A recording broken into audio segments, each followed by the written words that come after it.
Assalamualaikum warahmatullahi wabarakatuh. Selamat pagi semuanya. Bagaimana kabarnya hari ini? Semoga selalu ada dalam keadaan sehat walafiat ya. Amin. Baik, kita akan melanjutkan materi yang minggu lalu. Kalau minggu lalu kita belajar mengenai diagram PT, maka sekarang kita akan belajar mengenai penurunan tekanan uap. Nah, sebelum masuk ke dalam materi penurunan tekanan uap, Ibu akan memperkenalkan lebih dahulu dengan konsentrasi. Kalau sebelumnya kalian belajar mengenai konsentrasi dalam satuan molaritas dengan lambang M besar, maka di sini akan dikenalkan juga dengan molalitas, lambangnya M kecil, dan praksimol, lambangnya X besar. Nah, setelah kita berkenalan dengan konsentrasi, kita akan belajar mengenai penurunan tekanan uap larutan yang berkaitan dengan hukum Raoult. Apakah satuan dari konsentrasi?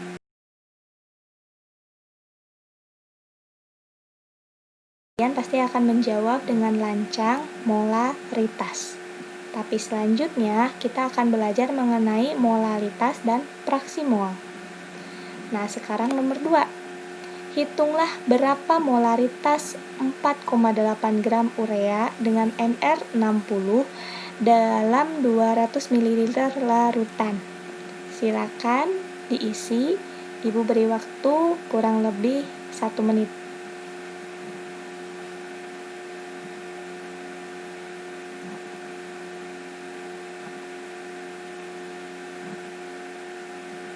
Gimana? Ada yang udah? Kalau kalian menjawab 0,4 molar, maka ingatan kalian kuat selama pembelajaran kelas 10. Nah, kemudian pertanyaan ketiga, berapakah kemolalan larutan yang dibuat dengan mencampurkan 3 gram urea dalam 200 gram air? Tentu kalian akan kesulitan menjawab pertanyaan ini karena belum belajar mengenai konsentrasi dalam kemolalan.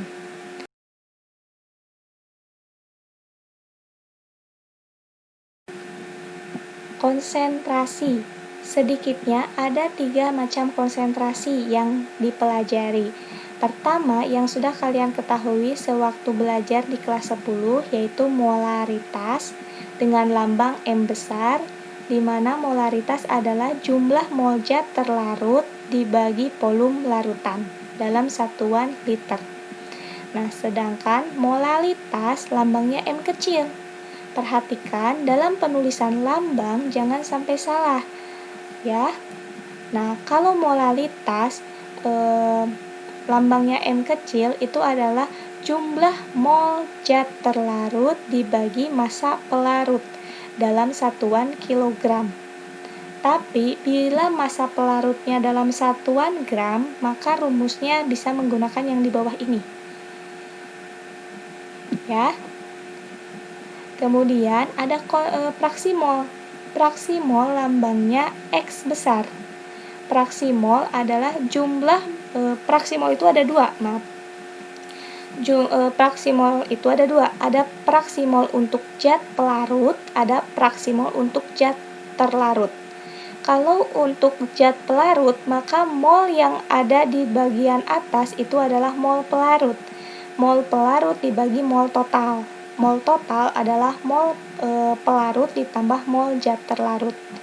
Nah, tapi kalau yang dicarinya adalah praksimol zat terlarut, maka yang ada di bagian atas adalah mol zat terlarutnya. Mol zat terlarut dibagi mol total. Nah, dan penjumlahan dari praksimol pelarut dengan praksimol zat terlarut itu adalah sama dengan 1. Gitu. Sampai sini dapat dipahami? Alhamdulillah. Lanjut. Nah, disinilah yang 2 ini yang akan kita pelajari atau yang berhubungan dengan materi sifat koligatif larutan.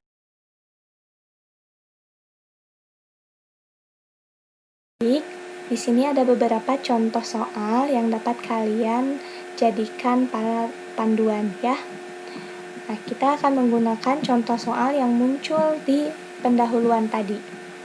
Berapakah kemolalan larutan yang dibuat dengan mencampurkan 3 gram urea dengan 200 gram air? Nah, menurut kalian, ini pertanyaan yang mencari apa? Molaritas, molalitas, atau fraksi mol? Ya, molalitas, karena di sini dengan jelas berapakah kemolalannya. Otomatis rumus yang akan kita gunakan adalah rumus molalitas. Nah, baca lagi. Dengan mencampurkan 3 gram urea dengan 200 gram air.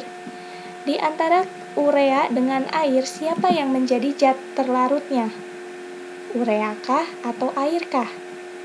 Ya, zat terlarutnya urea dan zat pelarutnya air.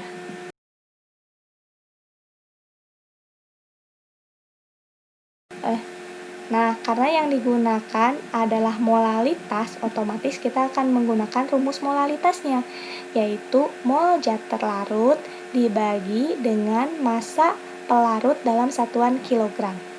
Yang ini nih. Kita harus hitung dulu, berapa mol zat terlarutnya.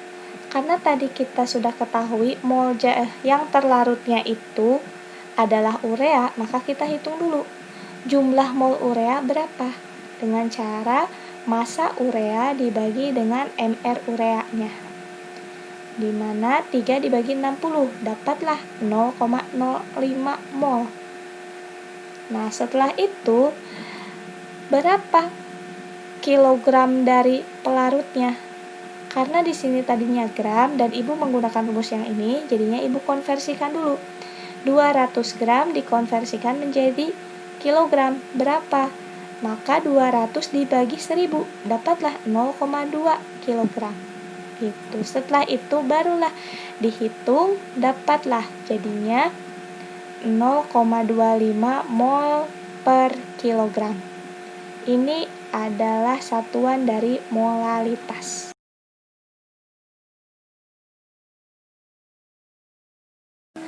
Untuk soal kedua, dengan pertanyaan, berapakah kemolalan larutan glukosa yang mengandung 12% massa glukosa, di mana mR glukosanya 180? Maka di sini kita harus bisa mengasumsikan dulu total larutan glukosanya ada berapa. Untuk memudahkan, maka kita asumsikan bahwa larutan glukosa totalnya ada 100 gram. Untuk memudahkan, 12% itu berapa? Jadi, karena ada 100 gram, maka diibaratkan 100 gram itu sama dengan 100%. Maka 12% itu sama dengan 12 gram. Gitu. Kemudian, karena di sini pertanyaannya adalah dalam larutan glukosa mengandung 12% massa. Berarti 12 dari larutan tersebut itu adalah berupa zat terlarut. Maka berapa pelarutnya? Pelarutnya adalah 100 dikurangi 12 ini. Jadinya pelarutnya hanya 88 gram. Gitu. Nah, setelah cukup jelas di sini berarti pelarutnya 88 gram dan glukosanya sendiri 12 gram. Dari sana kita baru bisa menghitung dengan cara yang tadi. Cari dulu jumlah molnya, mol zat terlarutnya, baru kemudian ke pelarutnya. Masukkan ke rumus molalitas, diperolehlah segini.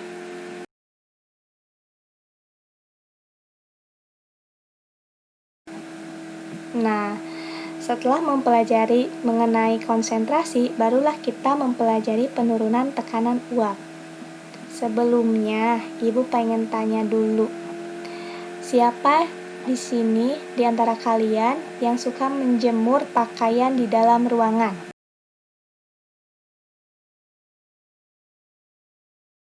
Nah, pasti sebagian pernah menjemur pakaian di dalam ruangan, apalagi kalau sedang musim hujan. Nah, sekarang bandingkan bila ada yang menjemur di luar ruangan dan menjemur di dalam ruangan. Manakah pakaian yang lebih cepat kering? Di luar atau di dalam? Benar, di luar ruangan.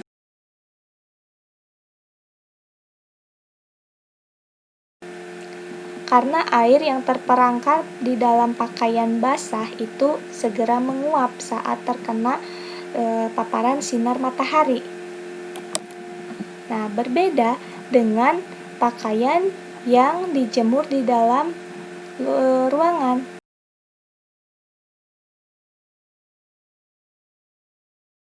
Sekarang, bandingkan bagaimana keadaan pakaian yang dijemur di luar ruangan dengan pakaian yang dijemur di dalam ruangan. Ya, pertama, kalau pakaian dijemur di luar ruangan, dia akan kering. Nah, dan tidak berbau. Sedangkan pakaian yang di dalam ruangan, sedangkan pakaian yang di dalam ruangan dia cenderung tidak kering total. Dan selain itu dia sedikit berbau, tidak sedap.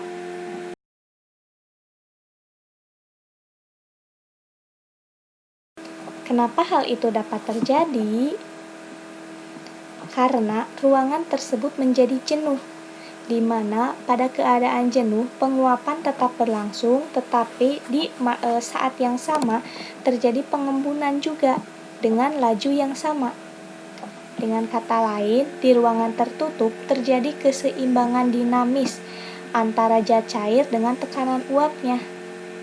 Gitu. Jadi ada dari zat cair berubah menjadi uap, tapi ada juga dari uap dia menjadi cair. Jadi keseimbangan dinamis.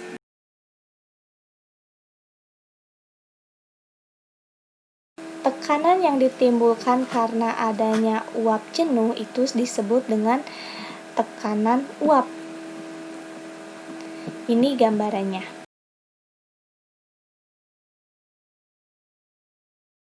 Ini adalah contoh keadaan di dalam ruang tertutup. Misalnya ada sebuah wadah berisi air yang disimpan di ruangan tertutup. Lambat laun, air di dalam wadah tersebut akan menguap. Tapi karena ruangan ini tertutup, jadinya uap air tidak bisa keluar selain hanya di lingkungan ini.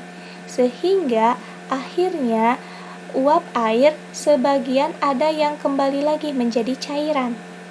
Nah, keadaan di mana air yang menguap dan air yang kembali lagi menjadi cairan adalah sama, itu disebut dengan keadaan setimbang yang dinamis.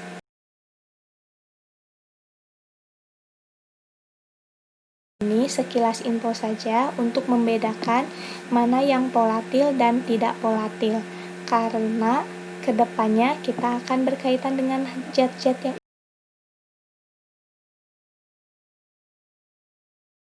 zat-zat volatil adalah zat-zat yang mudah menguap, di mana zat-zat ini memiliki kemampuan memasuki fasa uap dengan pemanasan ataupun tanpa adanya pemanasan.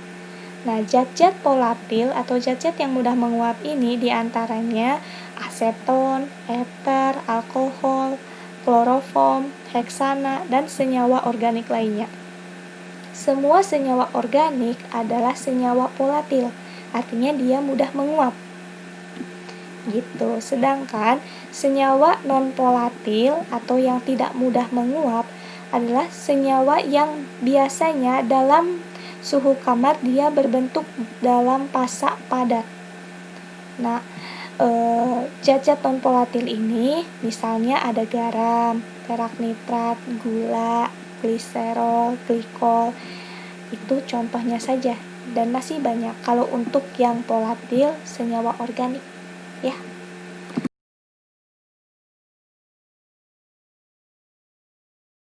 Untuk tekanan uap sendiri itu dipengaruhi oleh jenis zat dan suhu. Kita bahas satu-satu. Jenis zat. Zat-zat yang memiliki gaya tarik-menarik antar partikel relatif besar, itu artinya zat-zat tersebut adalah zat-zat yang sukar menguap, sehingga memiliki tekanan yang relatif rendah. Masih ingat dengan contoh laut mati yang Ibu berikan waktu di video sebelumnya? Nah, itu kan tekanan uapnya rendah karena zat tersebut sukar menguap. Nah, berbeda dengan zat-zat yang memiliki gaya tarik-menarik antar partikel yang relatif lemah. Jadi gaya tarik-menariknya lemah, berarti zat tersebut adalah zat yang mudah menguap, artinya volatil. Karena dia mudah menguap, maka tekanan uapnya juga menjadi relatif lebih tinggi. Gitu. Lihat contoh di bawah ini. Ini adalah larutan garam. Ini adalah air dan ini adalah alkohol. Ketiganya berada di dalam ruangan tertutup.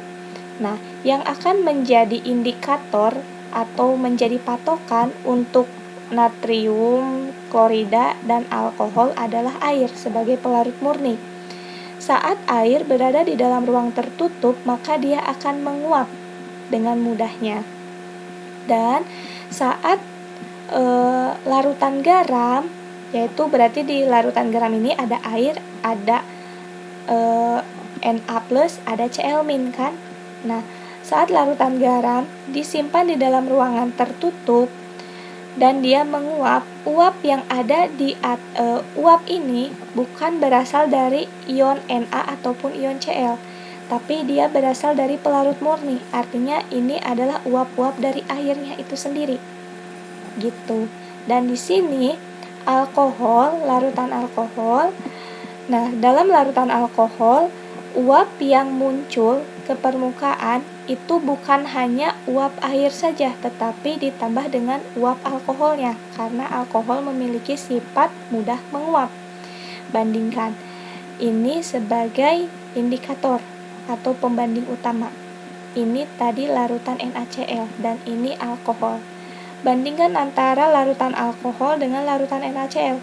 Mana yang lebih banyak menguap?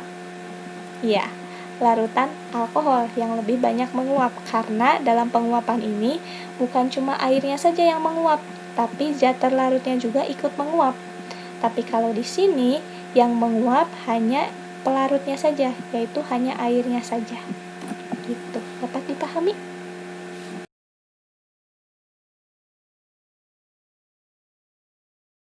Nah, selain dipengaruhi oleh jenis zat, tekanan uap juga dipengaruhi oleh suhu, di mana semakin tinggi suhu, semakin besar tekanan uapnya.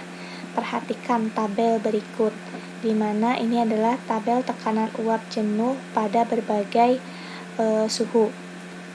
Nah, perhatikan pada saat 0 derajat Celcius, tekanan uap air adalah 4,58 mmHg. Naik lagi pada 20 derajat Celcius, tekanan uapnya menjadi 17,54 mmHg.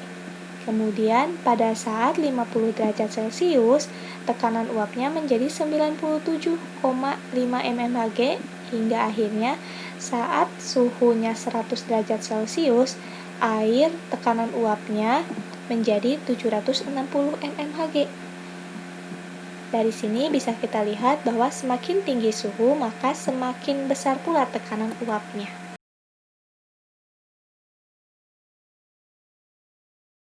Selanjutnya, tekanan uap dan hukum Raoult. Seperti yang sudah Ibu katakan tadi, bahwa dalam penurunan tekanan uap itu berhubungan dengan hukum Raoult.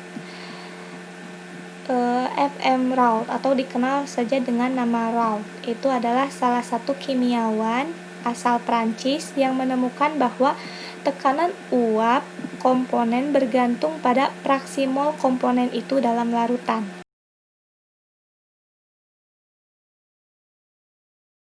Nah, jadinya tekanan uap sama dengan fraksi mol komponen tersebut dikali dengan tekanan uap pelarut murni komponen tersebut. Gitu. Nah, jika zat terlarutnya sukar menguap, maka tekanan uap larutan sama dengan tekanan uap pelarutnya, karena yang menguapnya hanya pelarutnya. Gitu jadinya tekanan uap larutan sama dengan tekanan uap pelarut, di mana tekanan uap pelarut adalah fraksi mol pelarut dikali dengan tekanan uap pelarut murni.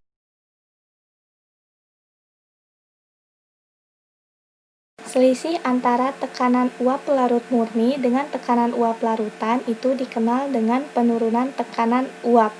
Penurunan tekanan uap inilah yang merupakan sifat koligatif larutan. Penurunan tekanan uap rumusnya seperti ini. Delta P sama dengan P0 min P. Nah, bila dikaitkan dengan fraksi mol, maka akan seperti ini. Delta P sama dengan P0 min P, di mana P-nya itu adalah X pelarut dikali P0, di mana X pelarut itu sendiri dari rumus fraksi mol itu adalah X pelarut ditambah X zat terlarut sama dengan 1 kan, maka untuk mendapatkan X pelarutnya adalah 1 min X ZT, lalu dikali pelarut murni, dihubungkan dapatlah maka delta P atau penurunan tekanan uap rumusnya menjadi fraksi mol zat terlarut dikali tekanan uap pelarut murni gitu. Untuk yang ini mungkin agak belibet, jadi kalian ibu sarankan selain mendengarkan pembahasan dari ibu, dibaca juga buku paketnya ya. Nah, untuk pembahasan pertemuan sekarang cukup sampai di sini dulu. Sampai bertemu di video selanjutnya. Assalamualaikum.